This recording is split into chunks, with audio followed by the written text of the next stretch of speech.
Brothers and sisters, welcome to Local 416's first video newsletter.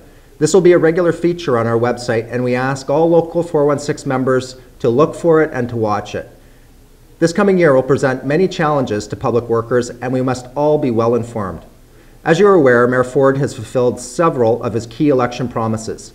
He cut the vehicle registration tax, reduced councillor expenses, coerced the province to declare the TTC an essential service. He has also threatened to privatize Toronto housing, and he's put your union on notice of the plan to contract out solid waste collections. The previous administration had finally managed to get the city's finances in order. In 2010, there was actually a surplus. The repeal of the vehicle registration tax will eliminate $64 million of revenue to the city. The planned repeal of the land transfer tax will cost the city several $100 million more. This is a typical first step in a right-wing agenda. Cut taxes, cut the revenues, and where there's a revenue shortfall, cut the services. Next year, it's expected that Toronto will be more than $700 million in the hole. It's never been like this before. The Fords are deliberately mismanaging Toronto's finances to create a crisis for next year. That's when we expect that Mayor Ford will slash jobs and sell off city assets to make up for the shortfall that he created in the first place. The mayor's brother was probably the most truthful when he said they intend to privatize everything that wasn't nailed down. This is the right-wing action plan to eliminate secure jobs with decent wages and bust city unions. This is not being done out of respect for taxpayers.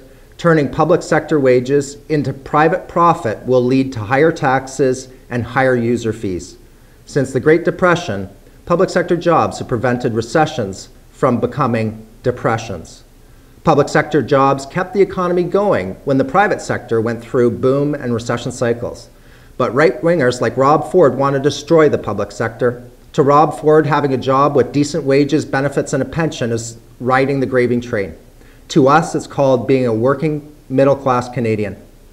Public sector jobs with living wages and good benefits are in the crosshairs in the City of Toronto. The private sector has already squeezed every penny out of exporting good jobs. Now the sights are set on public workers like ourselves. By contracting out, the private sector can slash our wages and Bay Street will pocket the difference. This is the real gravy.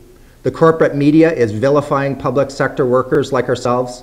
Our working conditions are portrayed as gold-plated. We are said to have jobs for life.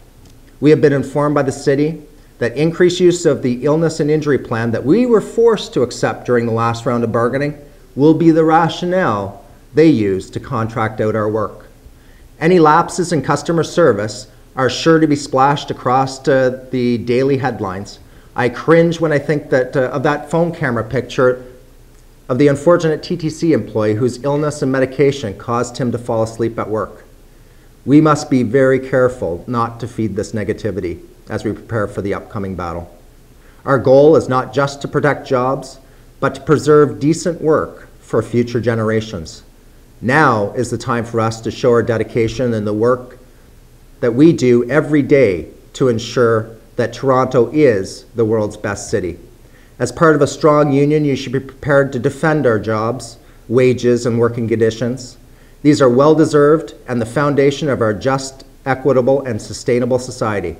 This is something that I know that each and every one of us is prepared to defend. I thank you for watching, and I look forward to working with you in the coming year. In solidarity, I am your brother, Mark Ferguson.